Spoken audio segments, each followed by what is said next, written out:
નમસ્કાર વિદ્યાર્થી મિત્રો, તમારું હાર્દિક સ્વાગત છે પેશન એજ્યુકેશનમાં। આજે આપણે ધોરણ 8 વિષય ઇંગ્લિશ ગ્રામરમાં યુનિટ 3 ક્વેશ્ચન ટેગનું સોલ્યુશન મેળવીશું।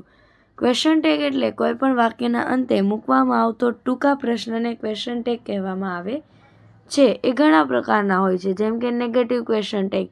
જો મુખ્ય વાક્યનું ક્રિયાપદ પોઝિટિવ હોય તો ક્વેશ્ચન ટેગ નેગેટિવ આવશે, જેમ કે he is a doctor, isn't he. અહીંયા પહેલા વાક્ય છે હકાર છે, તો ત્યાર પછીનું વાક્ય નકાર આવશે। ત્યાર પછી બીજું, જો મુખ્ય વાક્યનું ક્રિયાપદ નેગેટિવ હોય તો ક્વેશ્ચન ટેગ પોઝિટિવ આવે, જેમ કે you haven't got a pen, haven't you. Sarla isn't come, is she. અહીંયા પહેલું વાક્ય નકાર છે, તો બીજું વાક્ય છે ક્વેશ્ચન ટેગનું વાક્ય છે એ હકાર આવશે। Question tag with have, has, had and be, am, is, are, was, wear.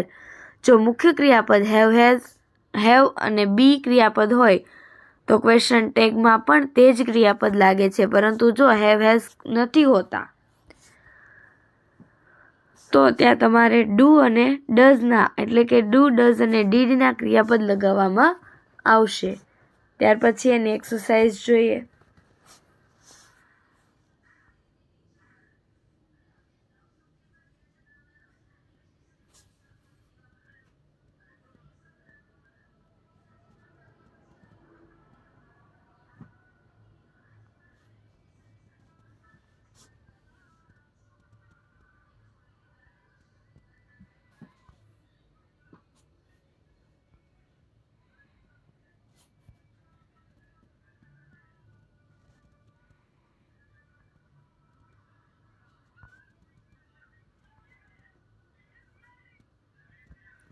Thank you for watching. જો તમે મારી ચેનલમાં નવા હોય તો મારી ચેનલને જરૂરથી લાઇક, સબસ્ક્રાઈબ અને કોમેન્ટ કરી આપજો, જેથી આગળના વિડીયો સરળતાથી તમને મળતા રહે।